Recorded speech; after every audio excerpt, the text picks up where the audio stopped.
Assalamualaikum dan salam sejahtera. Apa khabar murid-murid semua? Cikgu yakin kamu semua pasti sihat dan telah bersiap sedia untuk belajar pada hari ini.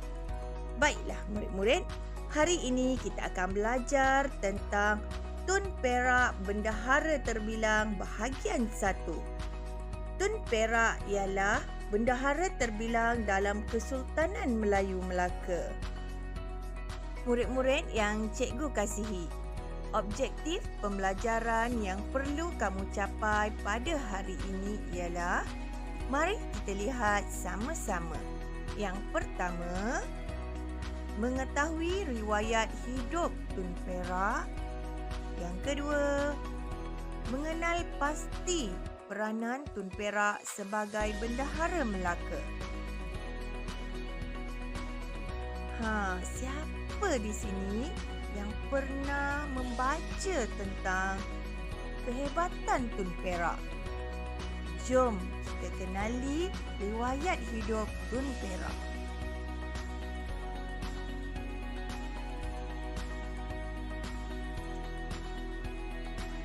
Bendahara Tun Perak merupakan tonggak utama dalam pentadbiran Kesultanan Melayu Melaka.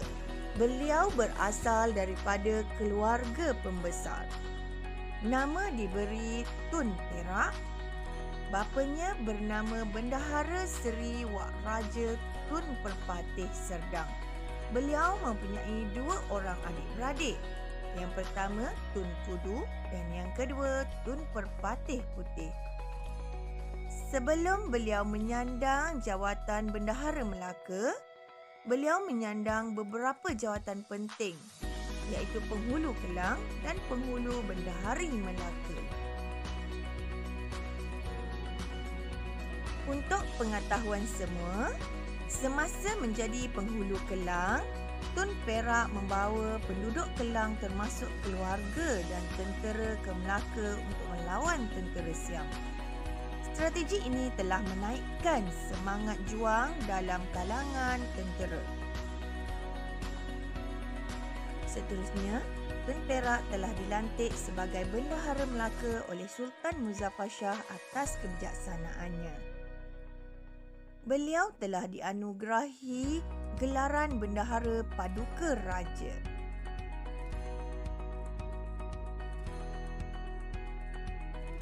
Baiklah murid-murid, beliau telah berkhidmat sebagai bendahara kepada 4 orang sultan, iaitu Sultan Muzaffar Shah, Sultan Mansur Shah, Sultan Alauddin Riayat Shah dan Sultan Mahmud Shah. Baiklah murid-murid, sekarang mari kita sama-sama melihat tentang peranan Tun Perak. Kesultanan Melayu Melaka mencapai zaman kegemilangannya semasa Tun Perak menjadi bendahara.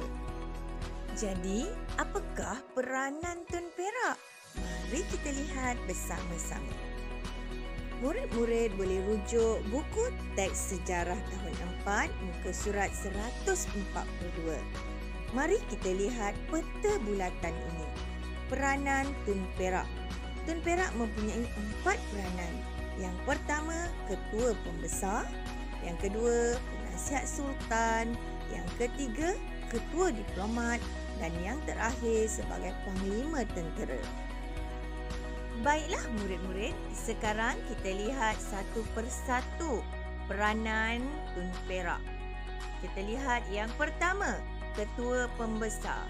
Beliau menjalankan tugas sultan apabila sultan gering atau keluar negara. Beliau juga menjalankan tugas-tugas pentadbiran atas arahan Sultan Melaka.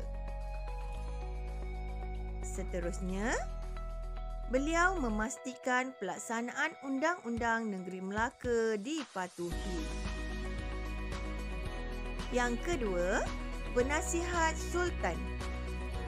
Sebagai penasihat sultan, bendahara menasihati sultan dalam hal ehwal pemerintahan. Beliau juga menasihati sultan supaya memerintah kerajaan mengikut ajaran Islam. Yang ketiga, Tun Perak sebagai ketua diplomat. Sebagai ketua diplomat, beliau menguruskan hubungan diplomatik dengan kerajaan lain seperti China dan Siam. Beliau juga menyambut kedatangan utusan dari negara luar seperti dari Pasai dan China ke Melaka. Seterusnya, beliau juga menghantar rombongan persahabatan ke Siam. Dan peranan yang terakhir, Tun Perak sebagai Panglima Tentera.